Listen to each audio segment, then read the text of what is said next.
Bonsoir à tous et bienvenue si vous nous rejoignez sur Public Sénat, édition spéciale ce soir autour de la prise de parole d'Emmanuel Macron. Nouvelle salve d'annonces pour ce mois d'avril. Établissement scolaire fermé pour 3 semaines, mais avec une partie des cours à distance. Les restrictions de déplacement sont étendues à tout le pays. Ce qui était valable pour 19 départements jusqu'ici le sera pour tout l'Hexagone. C'est la règle des 10 km, le télétravail systématisé et certains commerces fermés. Des sacrifices, des efforts demandés aux Français, mais aussi des promesses, des renforts en réanimation pour passer à plus de 10 000 lits. Une vaccination qui est censée s'intensifier. À partir de la mi-juin, tous les plus de 18 ans pourront prendre un rendez-vous pour se faire vacciner. Voilà pour les annonces générales. C'est une édition spéciale en 2 temps que nous vous proposons ce soir. Les réactions des élus de la Haute Assemblée d'abord. Ils nous diront d'ailleurs dans quel état d'esprit ils sont avant le débat et le vote demain au Sénat à partir de 15h à suivre sur l'antenne de Public Sénat. Et puis dans une demi-heure, place à l'analyse, #LPL si vous souhaitez réagir sur Twitter. Le détail des annonces d'abord, c'est avec Jonathan Dupriez. Emmanuel Macron a fini par s'y résoudre. Alors que le pays connaît une 3e vague épidémique, le chef de l'État a tranché en faveur de nouvelles mesures contraignantes pour les Français. Seul moyen, selon lui, d'entrevoir une sortie de crise. Si nous restons unis, solidaires, si nous savons durant les prochaines semaines nous organiser, alors nous verrons le bout du tunnel. Principale annonce d'Emmanuel Macron, écoles, collèges et lycées resteront fermés 3 semaines, avec d'abord 1 semaine de cours en distanciel. Puis les établissements fermeront 2 semaines pour les vacances de Pâques, qui cette année se tiendront simultanément dans les 3 zones. La reprise sera ensuite progressive. La rentrée aura donc lieu pour tous le 26 avril. Physiquement pour les maternelles et les primaires, à distance pour les collèges et les lycées. Le 3 mai, les collégiens et les lycéens pourront retrouver physiquement leurs établissements, le cas échéant, avec des jauges adaptées. Le chef de l'État a aussi choisi d'étendre pour 1 mois à tout le territoire les mesures actuellement en vigueur dans 19 départements, notamment la fermeture de certains commerces ou encore l'interdiction de se déplacer à plus de 10 km de son domicile. Les règles qui sont en vigueur dans les 19 départements en vigilance renforcée, ces règles seront étendues à tout le territoire métropolitain dès ce samedi soir et pour 4 semaines. Plus que jamais, Emmanuel Macron compte sur une arrivée massive de vaccins en avril pour surmonter la crise et avance désormais l'horizon de la mi-mai pour entrevoir une réouverture progressive des lieux de culture, de sport et de loisirs. Et avec nous pour la première partie de cette édition spéciale, Corinne Imbert, bonsoir. Vous êtes sénatrice de la Charente-Maritime, rattachée au groupe LR. Vous êtes secrétaire du Sénat, membre de la Commission des Affaires sociales et vous êtes pharmacienne de profession. Ça a un peu de sens ce soir. Bonsoir. Loïc Hervé, vous êtes sénateur Union centriste de la Haute-Savoie, secrétaire du Sénat, membre de la Commission des lois. Bernard Jomier est également avec nous. Bienvenue. Vous êtes sénateur de Paris, apparenté au groupe socialiste, vice-président de la Commission des Affaires sociales, membre de l'OPEX et co-rapporteur de la Commission d'enquête Covid au Sénat. Et vous êtes médecin de profession. Xavier Iacovelli est également avec nous. Bonsoir, vous êtes sénateur RDPI des Hauts-de-Seine. RDPI, c'est En Marche au Sénat. Et vous êtes membre de la Commission des Affaires sociales. Parlons d'abord de l'une des principales mesures, Loïc Hervé, si vous le voulez bien, cette fermeture des écoles, avec une partie un peu hybride, mélange de cours à distance, cours en présence. Est-ce que pour vous, c'est la bonne formule ? D'abord, ce que le président de la République a rappelé, c'est que fermer les écoles, c'est une décision grave et que tout a été fait pour qu'elles rouvrent le plus vite possible en 2020 et tout sera fait pour que l'interruption soit la plus courte possible en 2021. Les cours en distanciel ne sont réels et possibles que pour les les classes les plus âgées. Pour les petites classes, c'est totalement illusoire. Jusqu'à mon avis, à la moitié de l'élémentaire, jusqu'en CE2, CE1, CE2, c'est très difficile de faire des cours en distanciel. Donc en réalité, ça va se traduire par un mois de vacances près quasiment pour les enfants. Et ce sera possible en CM1, CM2, au collège, au lycée bien sûr. Voilà, ces décisions... Elle est dure à prendre. Je pense que la question de la circulation du virus dans les établissements scolaires est une vraie préoccupation, notamment chez les enseignants, et qu'il fallait y répondre. Ça fait partie de cet ensemble de mesures difficiles à prendre. Voilà. Maintenant, la priorité, il faudra qu'on en parle, mais je pense que c'est quand même les questions de vaccination, parce qu'on y viendra, j'imagine. Premier tour de table quand même sur cette mesure forte, fermeture des écoles, c'était une spécificité française et il l'a bien répété le chef de l'État ce soir, Corinne Imbert, de les avoir maintenues ouvertes ce soir. Est-ce que c'est un aveu d'échec ? Non, un aveu d'échec, faut pas aller jusqu'à là. Mais force est de constater que c'est le virus qui fait la course en tête et que ça paraissait indispensable, même dans un département comme la Charente-Maritime où le virus circule beaucoup moins que dans d'autres départements. Eh bien, nous avons des enfants qui sont positifs en école primaire, en cours élémentaire et maternelle. Donc, il était important, je pense, de prendre cette décision. Il faut dire, c'est une décision courageuse. Je pense que il attendait le dernier moment, le président de la République attendait le dernier moment pour la prendre, mais il fallait la prendre parce qu'il fallait aussi rassurer tout le corps enseignant. Donc voilà, c'est une décision sage qui intervient quelques jours avant les vacances. Je pense que c'est une décision sage. Donc des réactions plutôt positives sur ce plateau. Bernard Jomier, est-ce que vous partagez, vous, à distance ? Ah, on ne vous entend pas, Bernard Jomier. On a un petit souci. Alors, Xavier Iacovelli, peut-être un mot sur cette question des écoles qu'on a réussi à maintenir ouvertes jusqu'ici et cette fois, ça y est, on les ferme. Alors écoutez, moi je ne vais pas contredire ce que je dis depuis le mois de mars. Je pense que fermer les écoles, c'est une catastrophe pour nos enfants, une catastrophe pour les enfants les plus fragiles, ceux qui sont issus des quartiers prioritaires. Et c'est aussi une catastrophe pour la question de la protection de l'enfance, puisque je vous rappelle que les signalements, la majorité des signalements sur les violences sur enfants se font à l'école. Et donc c'est aussi un moyen que nous enlevons effectivement à ces signalements. Cependant, le président de la République l'a indiqué, l'éducation de nos enfants n'est pas négociable et l'école n'est pas négociable. Et donc il était aussi important à la fois on va dire, fermer et freiner cette circulation du virus qui se déroulait aussi dans les écoles, mais pas, comme il l'a rappelé, ce n'est pas seulement dans les écoles, c'est à l'image de notre pays. Et donc aujourd'hui, effectivement, le virus circule dans les écoles. Et donc il y a besoin, effectivement, d'allonger d'une semaine ces vacances et d'avoir cette semaine justement qui soit anticipée avec du distanciel. Et donc je pense que la continuité scolaire doit continuer. On doit avoir cette continuité. Je pense que c'était indispensable pour le maintien. Je rappelle quand même que nous avons à travers le monde, c'est une étude internationale qui vient de l'annoncer, 100 millions d'enfants qui auront un retard de lecture avec ces histoires de confinement depuis un an. Et donc, si nous avons fait le choix en France de ne pas fermer les écoles pendant toutes ces périodes de freinage ou de confinement ou de semi-confinement, c'est aussi pour échapper et ne pas avoir cette génération sacrifiée. Donc, décision sage, mesurée, équilibrée. Bernard Jomier, on vous a retrouvé. Bonsoir. Je crois que ce qui est annoncé sur les écoles, c'est à la mesure, on va dire, du virage général. C'est-à-dire qu'après des semaines de déni de la réalité et de positions très dogmatiques sur les écoles, évidemment, personne ne voulait recommencer ce qui a été fait au premier confinement, de tenir durablement les enfants écartés de l'école. Mais de là à refuser d'utiliser ce levier de façon modérée, de façon pondérée, donc une semaine d'allongement des vacances scolaires, quand même, il y avait quelque chose qui était incompréhensible. Ben là, ce soir, le chef de l'État a fermé une séquence de la lutte contre l'épidémie, cette séquence absolument désastreuse où il a choisi tout seul une stratégie qui nous a amenés dans le mur, et là, il revient à quelque chose qui est plus cohérent, à quelque chose qui est plus équilibré, dont on espère tous que ça produira des effets. Il y a des points qu'on peut discuter, mais en tout cas, mieux vaut tard que jamais, sur les écoles comme sur le reste, on reprend le fil d'une lutte plus cohérente contre le virus. Donc je retiens que vous saluez tous globalement, en tout cas, cette avancée et cette mesure sur les écoles. Une autre mesure très forte annoncée ce soir, c'est le renforcement de l'hôpital et des services de réanimation. On écoute. Le nombre de personnes pouvant être accueillies en réanimation sans trop déprogrammer, ils sont et seront appuyés dans les prochains jours par des renforts supplémentaires. Le nombre de lits en réanimation a déjà été porté à 7000.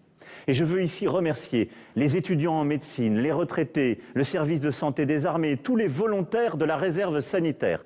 Tous sont mobilisés, seront mobilisés de manière accrue pour porter dans les prochains jours notre capacité à un peu plus de 10 000 lits, en particulier aussi avec l'ouverture de nouvelles capacités d'accueil dans certains hôpitaux parisiens. Un point très très épineux, cette question des lits de réanimation. Loïc Hervé, est-ce que vous croyez le chef de l'État quand il nous annonce ces plus de 10 000 lits de réanimation ? Je pense qu'un jour, on fera le bilan de tout ça et qu'on reprendra les déclarations sur la question de la réanimation. On sait tous que les besoins de médecins réanimateurs, les besoins d'infirmiers spécialistes de la réanimation, la nécessaire formation qui doit être faite auprès des personnels soignants est quelque chose de considérable. On nous a promis un certain nombre de choses. Et je crois, vous vous rappelez cette histoire des respirateurs, des appareils qui ont été achetés, parfois par les conseils départementaux, les régions, en catastrophe. Un jour, il faudra quand même faire le bilan de tout ça et des annonces qui ont été faites. Vous savez, cette ligne rouge, puis cette deuxième ligne qu'on a au-dessus, en disant voilà la capacité française initiale, voilà la capacité à laquelle on veut arriver. Tout ça m'interroge considérablement. J'espère que le président de la République tiendra sa promesse. Ça fait maintenant plus de 12 mois que nous sommes dans cette affaire de la Covid-19 et je trouve qu'on a sans doute là aussi manqué de réactivité et peut-être pas été au bout de cette logique-là. Je ne méconnais pas les problèmes que ça suppose en termes de formation, mais quand même. Je ne suis pas médecin, je ne suis pas pharmacien, Corinne, mais par contre, il faut quand même voir que... toute l'organisation de l'hôpital, toutes ces questions-là sont des questions qui sont extrêmement complexes et qu'on ne peut pas simplement annoncer un nombre sans regarder une réalité. Moi, j'étais à Lyon dimanche dans un hôpital, l'hôpital neurologique, pour voir qu'ils avaient armé un certain nombre de lits et entre la réa dure, c'est-à-dire la réa de personnes qui sont alitées, des services de soins intensifs, des services de lit de médecine avec respirateurs, de quoi on parle? C'est quoi la réanimation? Et là aussi, quelle est la définition du terme réanimation? C'est une question que moi je pose aussi au président de la République parce qu'il ne faudrait pas qu'on nous fasse prendre des vessies pour des lanternes. Attention aux belles promesses, Bernard Jomier, notamment sur cette question des lits de réanimation qui est si sensible. Ce qu'il faut noter déjà, c'est que l'objectif qui est fixé par le chef de l'État est dit la gravité de la crise et de ce qui nous attend dans les prochains jours. Enfin, on a actuellement un peu plus de 5000 lits en France qui sont tous occupés. Et là, le chef de l'État demande de monter à 10 000. Moi, j'ai fait le point hier avec un des principaux responsables de l'anesthésie-réanimation en France qui me disait que déjà, pour faire tourner ces 5 000, on est à 5 200, 5 500, 5 700 lits, il y avait du personnel maintenant qui n'était plus qualifié, qui était utilisé pour ces lits. Vous savez que depuis le printemps dernier, il y a eu un départ des personnels qualifiés de l'hôpital. Et donc, il a appelé les soignants à faire un effort. J'étais un peu surpris quand même par cet appel. Les soignants répondent toujours présents, mais je pense qu'il va être extrêmement compliqué de faire tourner ces lits. Loïc Hervé a raison de le rappeler. Il y a dedans des lits de réanimation, des lits de soins intensifs, de la médecine intensive. Maintenant, il y a différents lits, mais peu importe. Faire tourner ces 10 000 lits va être très compliqué. Et surtout, j'espère qu'au-delà des quelques jours où la vague qui monte montera de toute façon, mais j'espère très sincèrement et très profondément que les prédictions à 10-15 jours qui sont faites actuellement ne vont pas s'avérer réelles. Sinon, on va être vraiment en très grande difficulté. Il a appelé à la mobilisation de tous les soignants, y compris aux étudiants en médecine, Corinne Imbert.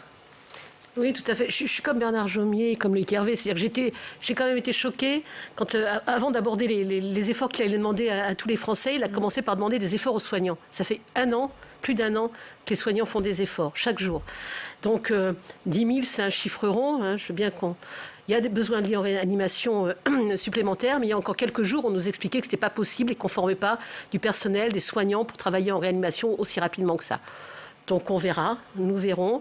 Il faut que les patients qui sont malades, qui sont admis en réanimation soient bien pris en charge. C'est qu'on peut compter sur les équipes soignantes, mais voilà, il ne faut pas annoncer plus qu'on est capable de faire. Vous croyez qu'il s'est un peu avancé, Xavier Iacovelli, sur cette question des lits de réanimation?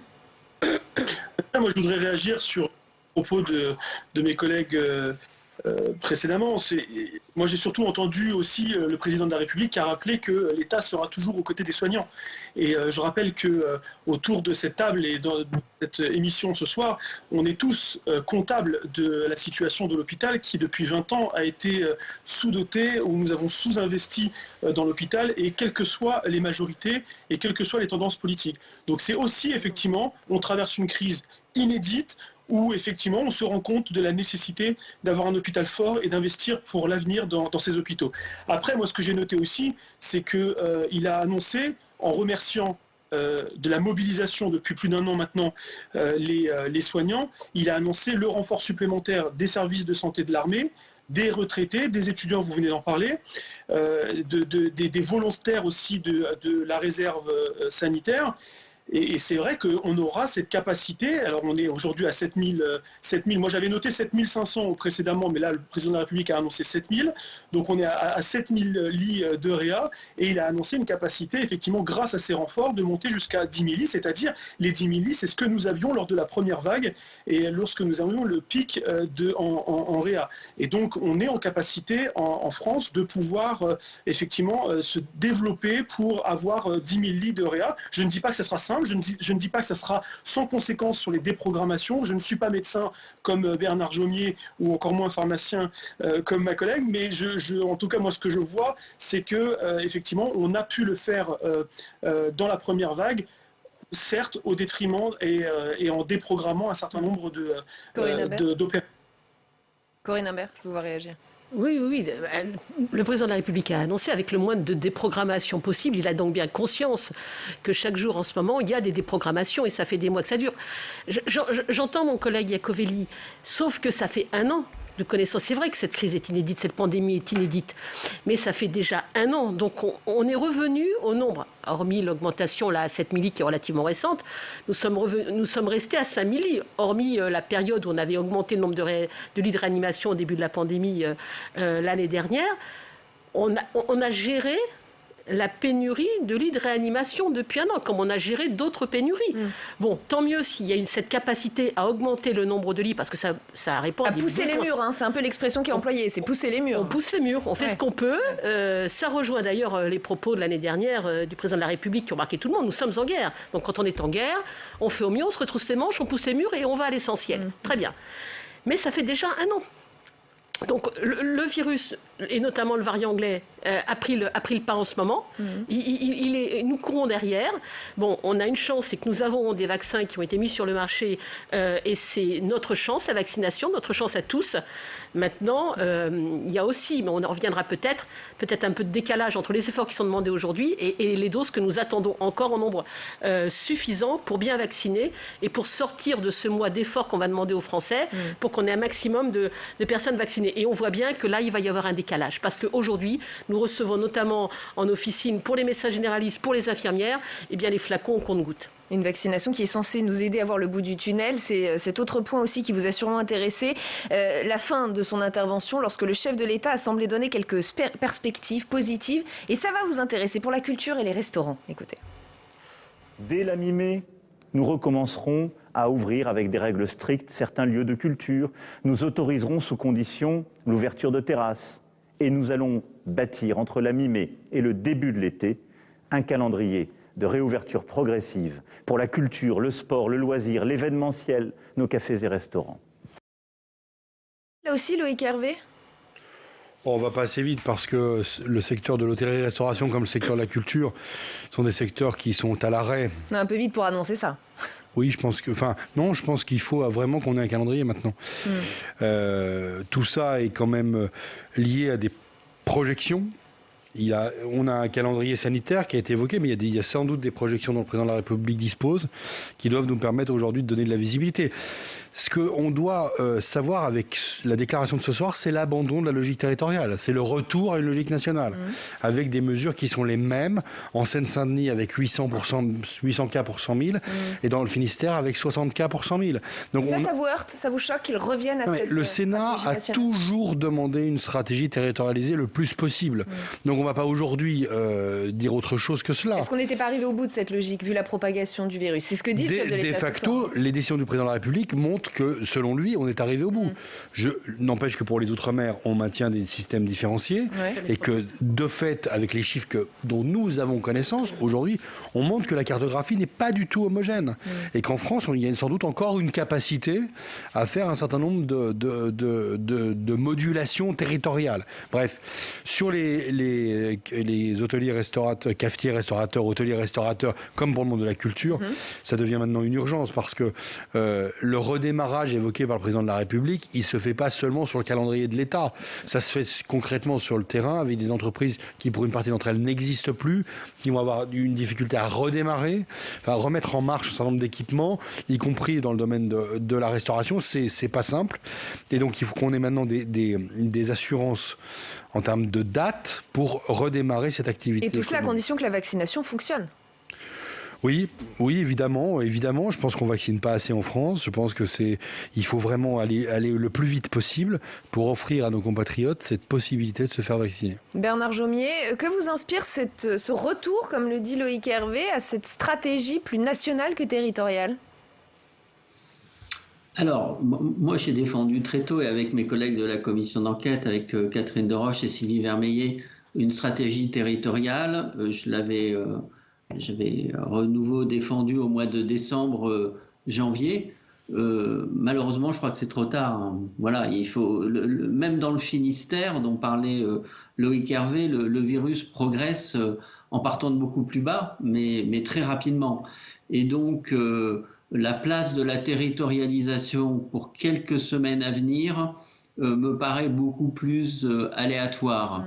Par contre, moi je pense effectivement que la vaccination va s'accélérer, les livraisons s'accélèrent, c'est indéniable, et que effectivement l'horizon de mi-mai me paraît raisonnable. L'horizon de mi-avril, quand il avait été évoqué, me paraissait aussi raisonnable, et c'était quand on pensait que des mesures seraient prises en février pour casser l'épidémie. Donc comme ça n'a pas été fait, nous avons pris quelques semaines de retard, mais c'est un calendrier qui me paraît tout à fait tenable. Et il pourrait même aller plus vite pour ce qui concerne les lieux de culture, et vous savez qu'on travaille dessus activement à la mission d'information, parce qu'une fois qu'on aura passé le pic, et il faut qu'on passe le pic de l'épidémie et qu'elle commence à régresser, mais maintenant les protocoles sanitaires, les pays étrangers nous le démontrent, nos voisins européens sont très au point pour pouvoir mener des activités culturelles, y compris en lieu clos, avec un risque extrêmement faible pour les gens. Et donc ça, je crois que ça doit maintenant nous guider très vite, parce que la leçon de tout ça, c'est que toutes ces hésitations, tous ces reports, tout ça, les gens ne croient plus les responsables politiques. Et certainement, ils ne me croient pas plus d'ailleurs que ceux qui gouvernent, c'est pas ça la question. Mais on leur a raconté tellement de choses différentes, et regardez l'adhésion aux mesures, et ça c'est un point très inquiétant, elle risque d'être faible. Elle risque d'être faible comme elle l'est actuellement, parce qu'au fond, ils disent, ils savent pas ce qu'ils veulent, ça change sans arrêt, et les Français se détournent de ceux qui prennent les décisions. Et là, il faut nous remobiliser, et je le dis, y compris, alors je ne suis pas un fervent supporter de la majorité présidentielle, mais c'est un enjeu qui s'impose à nous tous. Il va falloir qu'on se remobilise, et on reparlera plus tard des erreurs qui ont été commises. Xavier Iacovelli, vous entendez cet appel ? Écoutez, c'est un appel que nous, on lance depuis un an. Donc, si vous voulez, on est très heureux maintenant que l'opposition, y compris sénatoriale, puisse nous faire cette même proposition. Donc, bien sûr, je pense que l'unité du pays, l'unité nationale, est indispensable aujourd'hui pour lutter contre cette crise. Le temps du bilan, le temps des reproches, le temps des responsabilités viendra. Et dans notre pays, personne n'a jamais échappé à ses responsabilités. Mais moi, ce que je note, c'est la volonté aussi du président de la République de préférer aux contraintes pour tous le civisme de chacun. Moi, c'est une phrase que j'ai retenue, et je pense que ces mesures vont dans ce sens-là. Bien sûr qu'il faut que nous ayons... que nous regagnions la confiance collectivement, opposition comme majorité, la confiance des Français pour que les mesures plus contraignantes puissent être acceptées. Il faut qu'elles soient comprises, il faut qu'elles soient partagées, et il ne faut pas qu'on ait effectivement des couacs à répétition ou des discours discordants entre les différents responsables politiques. Donc, alors, effectivement, on en entendra d'autres d'ailleurs, des opposants politiques dans un instant. Corinne Imbert d'abord réagit beaucoup à ce que vous dites, Xavier Iacovelli. Écoutez, on souhaite tous les responsables politiques souhaitent que les choses aillent mieux dans ce pays, évidemment. On souhaite tous voir un petit peu la fin de cette pandémie, mais le président de la République l'a rappelé. il met une perspective, bien sûr, au 15 mai, il a besoin d'amener une lueur d'espoir. Et puis, objectivement, si la vaccination se passe bien, on peut espérer effectivement que la chose commence à aller un petit peu mieux mi-mai, mais on ne sera pas encore au stade de l'immunité collective. Les choses, il a dit, et je crois ne pas me tromper dans ses propos, il voit une perspective de fin de crise à la fin de l'été, c'est-à-dire que c'est fin septembre. Donc on voit bien encore toute la vigilance. Et il a appelé à la responsabilité de chacune et chacun d'entre nous. Insisté là-dessus, Moi, mais je pense quand même, évidemment, parce que la décision, et on en revient à la première décision de fermeture de l'école, ça veut dire que lundi matin, alors pas lundi puisque lundi est un jour férié, mais mardi matin, vous avez des parents, le papa ou la maman, qui va être obligé de se réorganiser pour garder son jeune enfant à la maison. S'il n'y a pas de famille autour, s'il n'y a pas un grand-père, une grand-mère, une voisine, il va falloir peut-être qu'ils se mettent en arrêt d'activité pendant quelques jours par rapport à ça. Donc ça va aussi impacter très clairement les familles sur le plan du travail. Et ça, on n'a pas évoqué le sujet, mais la conséquence, elle est très claire. Donc bien sûr qu'il y a une unité. Quand il a fallu voter des textes depuis 1 an, pour donner les moyens au gouvernement, le Sénat a répondu présent. Enfin, je crois que mes collègues ne me démentiront pas. On a donné les moyens au gouvernement pour lutter contre cette pandémie. Et justement, il y a un débat au Parlement demain avec un vote. C'est un sujet important. Et les présidents de groupe, Patrick Kanner et Guillaume Gontard, ont été interrogés tout à l'heure sur le sujet après l'allocution d'Emmanuel Macron par Hugo Lemonnier. On pourrait dire enfin des mesures absolument utiles, nécessaires, qui peut-être cette fois-ci vont vraiment empêcher le développement du variant anglais dans notre pays. Simplement, c'est trop tard. Trop tard au moins de 2 mois par rapport à ce qu'on savait fin janvier de la situation qui allait se produire, et elle s'est produite. Donc le pari du président de pouvoir vivre normalement et d'envisager même mi-avril une vie totalement retrouvée pour tous les Français, quelle que soit leur situation, eh bien ce pari n'est pas tenu. On a eu un numéro encore d'autosatisfaction avec un homme seul et puis tout le monde qui attend d'avoir ce qui va nous attendre et qu'on nous annonce de quelle manière on va être confiné pour les semaines à venir. Et puis surtout, aucun retour en arrière, aucun bilan sur ce qu'on a fait, parce que moi il me semble qu'on a quand même perdu du temps. Voilà 2 autres réactions fortes. Comment vous l'appréhendez, ce débat et ce vote demain, Loïc Hervé, au Sénat? D'abord, pour les téléspectateurs de Public Sénat, bien rappeler que le vote aura lieu sur la déclaration du Premier ministre qui aura lieu à l'Assemblée nationale le matin, au Sénat l'après-midi, et pas sur le discours du président de la République ce soir. Encore une fois, dans cette 5e République... Très présidentielle, allez-vous dire. Très présidentielle. L'oracle a parlé, et puis derrière, le Parlement... va pouvoir s'exprimer et on va devoir voter. Je suis en désaccord avec Xavier Iacovelli sur le rôle du Parlement en temps de crise. Bien sûr qu'on aura le temps des bilans et le temps des responsabilités réparties, mais pendant la crise, le Parlement et la démocratie doivent vivre, exercer son pouvoir, donner son avis. Le sujet des élections, qui est un vrai sujet pour la démocratie française, a été complètement éludé. Pas du tout. On nous a expliqué pendant 1 semaine que ce serait l'objet du débat de demain. Le président n'en parle pas. On renvoie à des consultations des partis politiques, peut-être un vote parlementaire, quand ? Début avril, mi-avril. Tout ça est une vraie question. Et encore une fois, la parole présidentielle, la parole du Premier ministre et le gouvernement, un vote formel du Parlement qui n'aura aucune conséquence juridique. Tout ça est une espèce de bis repetita de quelque chose que nous avons déjà connu dans cette crise et qui montre que la démocratie française a du mal à vivre une crise avec une démocratie parlementaire qui fonctionne bien. Alors, il nous reste très peu de temps. Xavier Iacovelli, je voudrais que vous réagissiez tous sur cette question du débat et du vote demain au Sénat. Xavier Iacovelli.